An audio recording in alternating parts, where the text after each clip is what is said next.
চাদরখানা চাদরখানা এখানে কি করে এলো? এখানে কি? আরে কি চন্দ্র কি হচ্ছে? ঘুমাচ্ছ? আরে কি হচ্ছে? আরে ওঠো, এখানে আপন এসেছিল। আরে আসুন আরে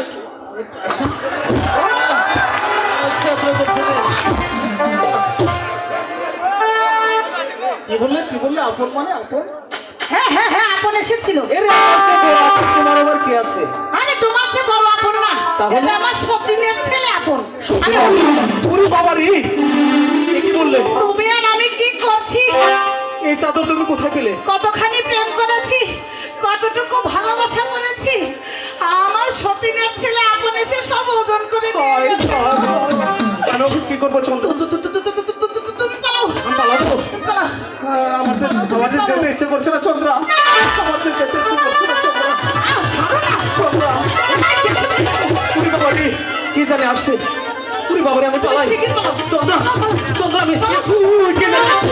চন্দ্রা কে জানে আসছে? পুরি বাবা রে, কে জানে আসছে? পুরি বাবা রে, পুরি বাবা রে, কে জানে আসছে?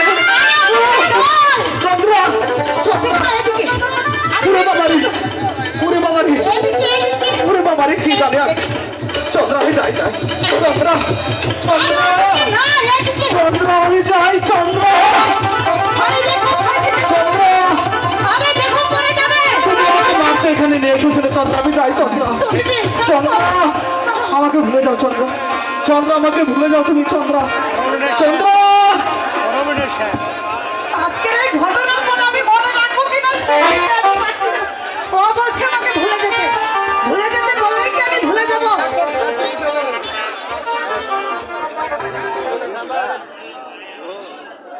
ওগো ঠাকুর, আমাকে এখন এই বিপদ থেকে কে উদ্ধার করবে?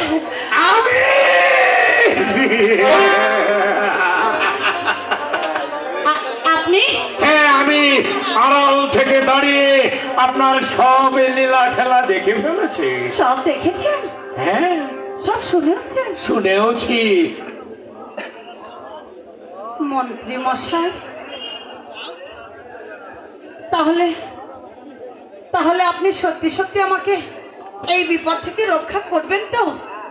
আমি যদি আপনাকে এই বিপদ থেকে রক্ষা করি তাতে আমার লাভ। আপনার লাভ? লাভ আপনার তো অবশ্যই আছে। কি লাভ আছে জানেন? কি লাভ? এই ধর্মপুর রাজ্যের রাজ্য আর এই চান্দ্রা দেবীর রূপ লাবণ্যময় ভরা যৌবন।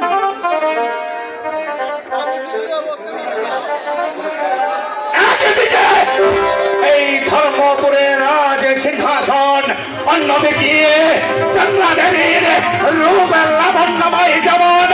এই তো আমার সবার সুযোগ। এই সুযোগটা যদি আমি কাজে লাগাতে পারি। কি ভাবছেন মন্ত্রী মশাই? ভাবছি আপনি যদি কার্যাদি শেষে আমার সঙ্গে বেইমানি করুন। বেঈমান? এই চান্দ্রা দেবী যাকে কোনোদিন কোনো কথা দিয়েছে সেই কথার মর্যাদা কখনো করতে শেখেননি মন্ত্রী মশাই। আমি আপনাকে বিশ্বাস করতে পারছি না। আপনি আমার মাথায় হাতে রেখে প্রতিজ্ঞা করে বলুন আপনি আমাকে কোনোদিন ফাঁকি দেবেন না। বেশ, আমি আপনার মাথায় হাত রেখে প্রতিজ্ঞা করছি আমি আপনাকে কোনোদিনও ফাঁকি দিব না। তবে এবার বলুন এই বিপদ থেকে রক্ষা পাওয়ার কি উপায় আছে? তাহলে শুনুন, বলুন। আপনি আপনার মাথার চুলগুলো এলোমেলো করে এখানে বসে চিৎকার আরম্ভ শুরু করবেন। আপনার চিৎকার শুনে রাজা ধনপতি ধীরাজ এসে আপনাকে যখন ধরতে চেষ্টা করবেন তখন আপনি বলবেন তুমি আমাকে স্পর্শ করো না, তুমি আমাকে স্পর্শ করো না। তখন আপনি কি বলবেন? কি বলবো? কেন আমি তোমাকে প্রশ্ন করতে পারবো না? তখন আপনি বলবেন তোমার এই স্নেহের দুটি সন্তান আপনার দুলালে শিকারে নামে করে আমার মন্দিরে ঢুকে আমার কাছে চেয়েছে প্রেম। তাও কি সম্ভব?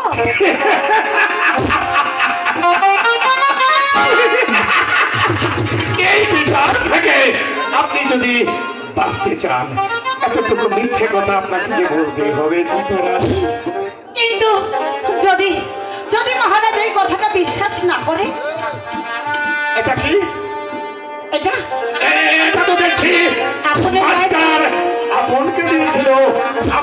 গায়ের চাদর।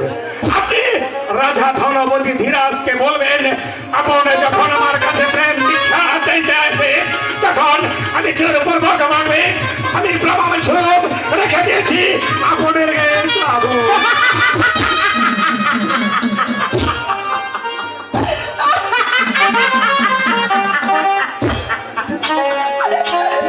সত্যি মন্ত্রী মশাই, আপনার কুবুদ্ধি কোনো জবাব নেই। আপনার কুবুদ্ধির তারিফ না করে আমি তাহলে এবার পারছি না মন্ত্রী মশাই। তাহলে এবার আমি আসি। আসবেন? তাহলে আসি। শুনুন, যাবার সময় আপনাকে আমি দুটি কথা বলে যাচ্ছি। বলুন। আপনার সঙ্গে কিছুক্ষণ পূর্বে যে ওয়াদাটা হয়েছে তা যদি সত্য না হয়ে মিথ্যে হয় তাহলে মনে রাখবেন এই ধর্মরাজ্যে সবাই আপনাকে ক্ষমা করতে পারে, এই পত্রিকাকে বাহাদুর কিছুতেই আপনাকে ক্ষমা করবে না। কেন জানেন? কেন? কারণ আমি চাই আপনার ওই রবিনা